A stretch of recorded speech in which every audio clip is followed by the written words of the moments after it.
Jangan datang sini cakap bukan-bukan, tuduh kerajaan Johor tak buat kerja. Pemangku Sultan Johor, Tunku Ismail Ibni Sultan Ibrahim bertitah membidas kenyataan ahli-ahli politik dari luar Johor yang menuduh kononnya kerajaan negeri tidak buat kerja. Tunku Ismail bertitah, punca kebocoran yang berlaku di negeri Johor berpunca daripada kerajaan persekutuan yang suka melengah-lengahkan projek pembangunan di negeri ini. Yang susah siapa? Orang atas atau rakyat? Rakyat yang susah. Apabila kita memberi hasil negeri kita, RM40 setahun, yang dipulangkan balik 2-3, untuk nak jaga 4.9 juta rakyat Johor, macam mana?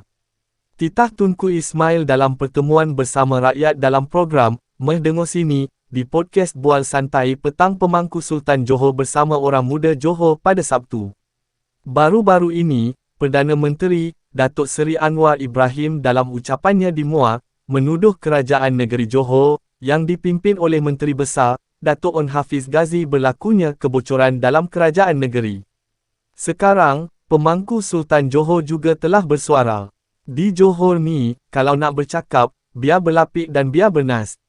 Jangan hanya datang sini dan sibuk menabur fitnah dan janji palsu demi kepentingan politik.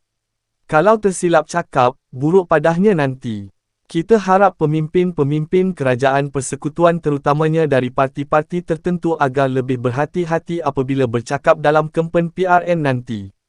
Terlajak perahu boleh diundur, terlajak kata buruk padahnya.